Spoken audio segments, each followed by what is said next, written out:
Welcome back to ESBR Boxing's YouTube channel. Delighted, as always, to be joined by Elliot Grigg.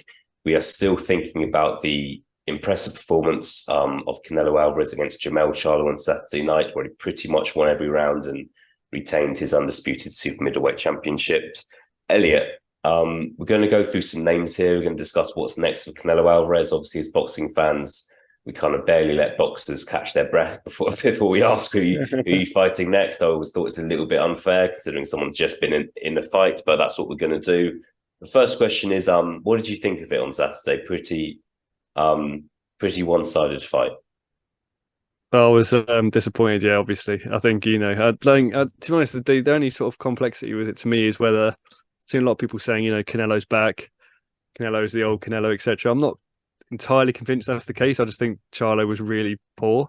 Don't think he was survival mode. I mean, look at the post-fight press conference; didn't have a mark on him. I mean, Canelo actually had a few more marks on him just from, I suppose, the jabs that he took, the isolated jabs he took here and there. But very poor, I think, from Charlo to get to that opportunity and essentially not really compete in that way. I mean, I can't blame him. You get paid a lot of money, but it was just disappointing as a spectacle. Yeah, I'm not sure it was worth staying up until the early hours for. And I don't think this isn't Canelo's fault, but I think when Canelo does retire and we look back at his career, it's not going to be a fight that kind of really, really stands out. But yeah, a one-sided fight, and we will see what happens next. Going to go through four names here, so a fair amount to get through. First name I want to talk to you about, Elliot, Dimitri Bivol. Going to discuss this rematch as it was at light heavyweights. First fight, obviously, Bivol won quite clearly, despite a lot of people when going into that fight, a lot of people thought Canelo was going to get the job done. He had a lot of momentum behind him, but Bivol, who is an elite fighter, kind of showed him who's boss and showed him that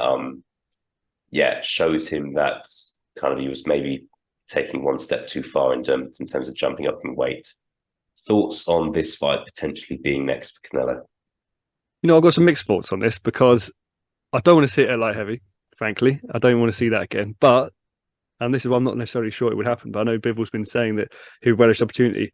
I wouldn't actually mind seeing it if Bivol dares to be great, coming down to super middle to fight Canelo down there. I don't think Canelo would necessarily want to give him the opportunity or that intrigue, but that's where I'd want to see it if it does happen. I wouldn't want to see it up at light heavy. Like you said, Bivol outboxed him. Causes problems for him, slight advantages, I suppose, in physicality, but not really significant. So yeah, I wouldn't mind seeing it, but I wouldn't want to see it at light heavy. But do you think that if it comes down to 168 and Canelo beats him, Canelo's going to get that much credit for it, considering kind of Bivol's dropped 7 pounds? We don't know what Bivol's going to look like at 168. Bivol's always been at 175. Would you still give Canelo a lot of credit if he's kind of beaten Bivol in a weight class that Bivol doesn't really suit? I would actually, because I think it present a fresh pressure that Canelo's not necessarily used to having. Like Canelo's used to obviously essentially deciding who he's going to fight, what weight class he's going to fight in. Whereas this, I think, would be more a case of people looking at it going, he actually has got more to lose. Like, imagine if Bivol comes down and beats him, then you're looking at Canelo's legacy looking very different than it would be if he goes up to light heavy, wins the title up there, and you're going, oh, look at these multiple titles that he's won, these champions he's beaten. If someone comes down to his weight class and beats him, that's kind of legacy defining in a negative way. So I think I would give Bivol a lot of credit, frankly, and I would also give Canelo credit if he did come through that, because, like I said, I think there's only a couple of inches in height in them. I mean, obviously, Bivol would have to cut, like you say, from 175 to get down there, so it might present its own challenges. But I equally feel like with rehydration stuff as well, that he could maybe, if he makes that, it would still be a fight that would almost, I don't think, be that dissimilar, frankly, to the first one. It's just a case of whether Canelo could kind of make the adjustments, and maybe, I don't think it's obviously stop him, whether he can kind of outbox him essentially down there. But I see it potentially being another Bivol victory. Yeah, we shall see. I think Canelo, look, if he's still a pound for pound star, and at the first fight he was seen as the pound for pound number one. So I just think that to have that guy who has actually beaten you at your own game, at your own sport, when you're this pound for pound star, it must bug you in the same way. Must bug Errol Spence that another guy's managed to beat you, right? Same way Fury Usyk, whoever wins that fight, it's really going to bug the other person that after being undefeated for so long or not losing for so long, someone's managed to beat you. Next name we're going to talk about is someone who is currently in the super middleweight division. He's the only person we're really talking about who does actually currently fight at super middleweight. There's a lot of moving up and down in this conversation. David Benavidez, 7 years younger, taller, fresher, undefeated. There are people out there who think that David Benavidez would beat Canelo and therefore be the best fighter at super middleweight. There's a lot of people saying this is the fight they want to see Canelo win next.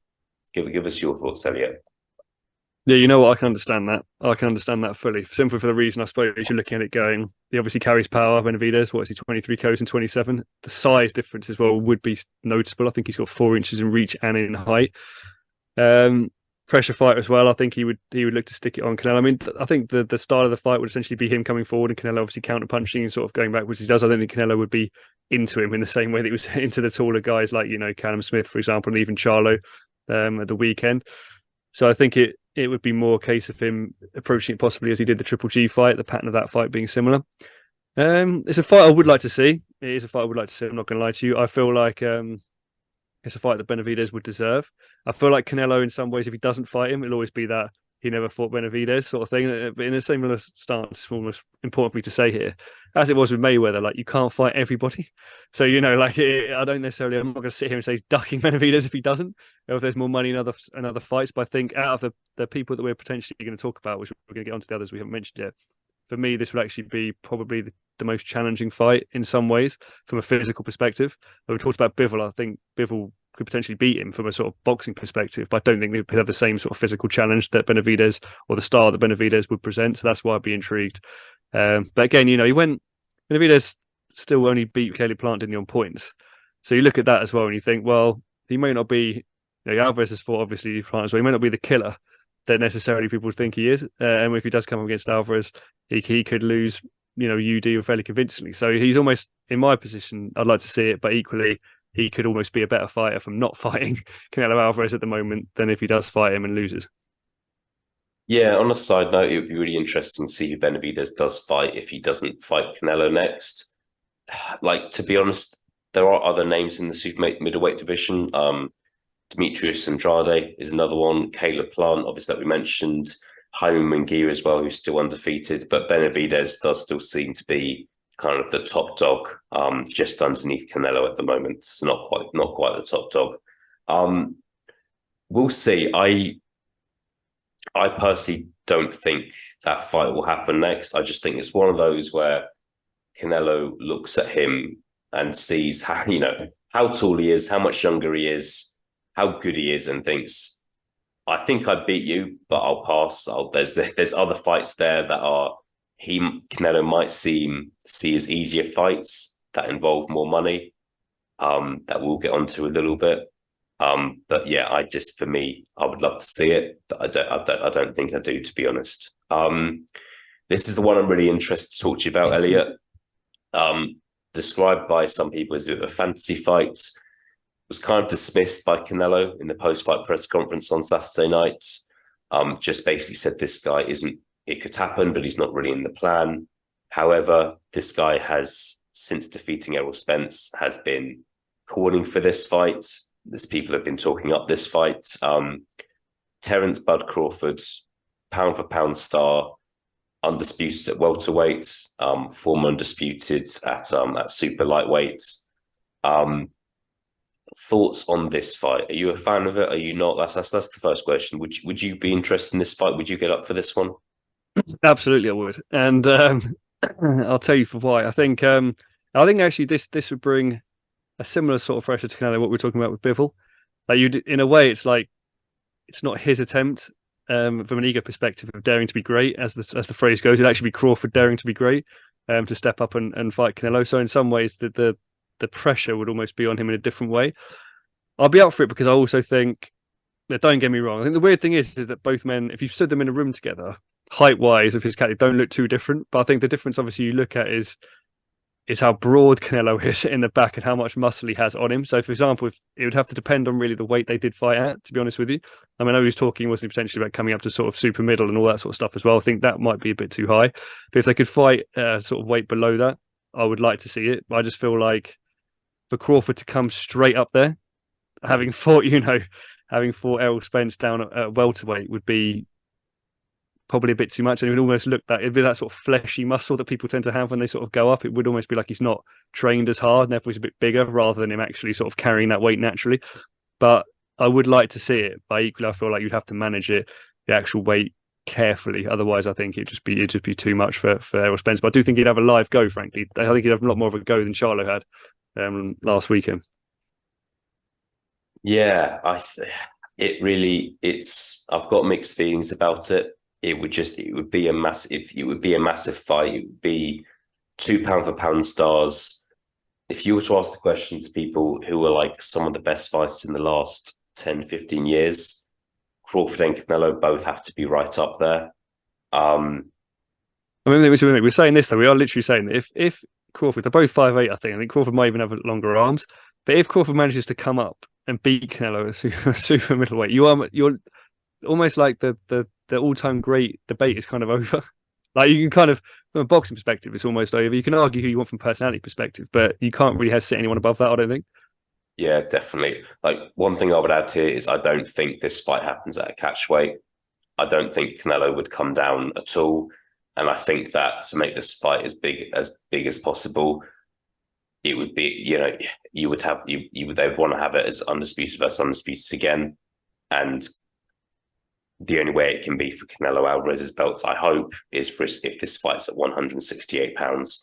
So let me ask you one quick question before we stop though. That is, would you want Crawford to have a fight against another super middleweight, even someone ranked say 5 to 10, just to sort of fill that weight out, or would you want him just to go straight in and let's see what happens?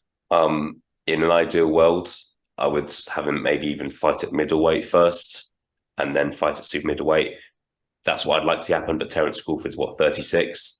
I don't think he wants to do that. I think he's not really got time to waste. So I think he will go straight in there. But yeah, I would like to see him have a fight beforehand, because it's such a big jump up in weight. However, I don't think Terence Crawford will fight at welterweight again, personally. So I think regardless of what happens, he'll be at 154 above for his next fight. We'll see. Look, it would be a massive fight. It would be one of the biggest fights in recent years, that's for sure. Rounding things up, Elliot, another name that we're gonna finish off with is Jermall Charlo instead of Jermell. There would obviously be a story there that Canelo's beaten up his brother, and now Jermall wants to kind of get revenge. Jermall last fought in June 2021, so over 2 years ago. What about this fight? Give me your thoughts on this fight potentially happening next.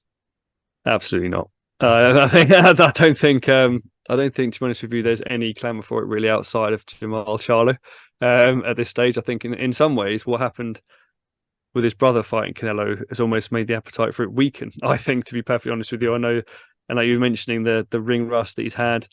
I mean, looking through the kind of, the CV, he's got some good names in that CV, to be perfectly honest with you, he has.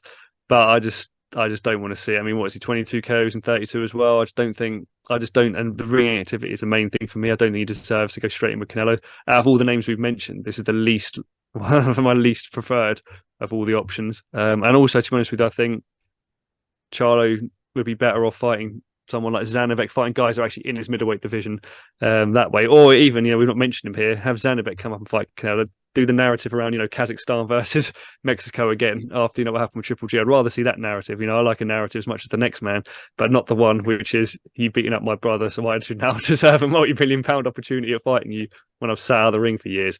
So now, out of all of those, that's the least I'd like to see, and hopefully, I actually hope that doesn't happen. Yeah, I'd agree, mate. I think Jermall Charlo, look, he's undefeated, he's clearly a good fighter, but there's the inactivity there. And I just think if you look at his resume, it's not stacked with, he's faced him, that we do have with Crawford and Bivol. So it's just not as impressive. So I'm with you there. To round things off, Elliot, give me a name out of the 4 we've mentioned: Bivol, Benavidez, Crawford, and Charlo. I assume it's not going to be Charlo. Not who you think Canelo's going to fight next, but out of that, the ones we've mentioned, what's the one name you would want to see? Crawford. I'm going Crawford as well. Why not? I just think it'll be massive. We'd be up. Everyone would be up. We'd be talking about it. We'd be on WhatsApps. We'd be watching it. We'd be awake for it. And then if it happened, it was disappointing. We'd say fair enough. But equally, I think Crawford would equip himself fairly well, to be honest. I think he present a problem, Southpaw fighter as well. I think he present a problem that necessarily Canelo hasn't faced before, and I think he'd give it a good go. So, yeah, undisputed versus undisputed, I'm all in. Yeah, I think for me, it's having two greats of the sport face each other. So we'll see what happens the next couple of weeks and see what happens next. Elliot, thank you for your time. It'd be great to discuss this with you, and we'll see what is next for Canelo Alvarez. Thank you very much for your time. Thank you very much. And again, as always, thank you very much, guys, for watching.